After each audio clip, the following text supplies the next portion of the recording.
یہ بھائی آیا تھا مجھے یہاں کہ جی میں تمہیں اپنے میں لے کر آ جاؤں گا، جس غلاظت سے سیفی تم نکل کر گئے ہو نا، ہم تمہیں واپس اس غلاظت میں لے کر آئیں گے۔ میں نے ان کو کہا تھا بھئی آسان طریقہ ہے آپ کے سامنے، اصول آپ کے ہوں گے، آپ کے اصولوں سے مجھے قرآن اور حدیث سمجھا دو۔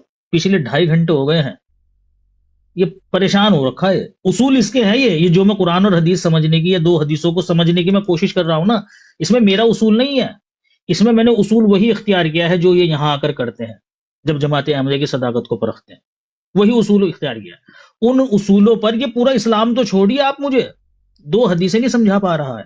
یہ زبان سے یہ تو کہتا ہے کہ عیسیٰ علیہ السلام جہاں بھی ہیں نبی ہیں، جہاں بھی ہوں گے نبی ہوں گے، لیکن جب میں پوچھ رہا ہوں کہ بعد نزول عیسیٰ علیہ السلام، بعد محمد صلی اللہ علیہ وسلم عیسیٰ علیہ السلام اس امت میں فیکم کے رسول اللہ نے الفاظ استعمال کیا، تو وہ نبی ہوں گے؟ کیونکہ وہ جہاں بھی ہوں گے نبی ہوں گے، آپ یہ کہہ رہے ہو، اس کا جواب نہیں دیا جا رہا اس سے۔ پھر قرآن پر جھوٹ بول رہا ہے یہاں میرے سامنے بیٹھ کر۔ ابھی دیکھیں نا، آپ کے سامنے اس نے آیت پڑھی انی رسول اللہ علیکم جمیعا، ترجمہ نہیں کیا اس نے اس کا، اس نے ترجمہ نہیں کیا اس کا۔ کیوں؟ زبان سے جو بات کہتا ہے وہ الگ ہوتی ہے، اور قرآن کی جو آیت ہوتی ہے وہ الگ ہوتی ہے۔ پھر بعد میں اس کے وہی گھسی پٹی باتیں رسول اللہ نے بیان فرما دیا کہ تم میں کوئی نبی نہیں پیدا ہوگا۔ ایک حدیث پیش کری ہے اس نے کہ میں سارے نبیوں میں تمہارا حصہ ہوں، اسی کی تخریج نہیں بتا رہا ہے مجھے۔ کیوں؟ ضعیف ہوگی وہ، یا منقطع ہوگی، بتا نہیں رہا، دکھا نہیں رہا، حالانکہ لکھی ہوئی ہے، اوپر لکھی ہوئی ہے۔ پھر بعد میں پھر وہی ان النبوۃ والرسالہ قد انقطعت، وہ ساری بحث آپ سن چکے ہیں۔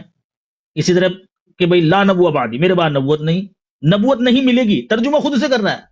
اور جب ایک ایک لفظ کا ترجمہ پوچھنا ہو تو بتاتا ہے لا نبوۃ بعدی کا مطلب میرے بعد نبوت نہیں، لفظ پوچھوں گا تو یہ۔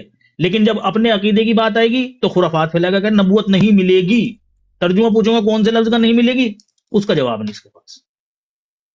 یہ تشریح پیش کر رہے ہیں میرے سامنے متکلم ٹائم کی۔ ہو گیا جناب، ٹائم ہو گیا، صاحب ہو چلے۔ اچھا جی، میں تو ان سے بڑے پیار سے بات کر رہا تھا، انہوں نے بولا کہ جس غلاظت کو چھوڑ کے یہ گئے اسلام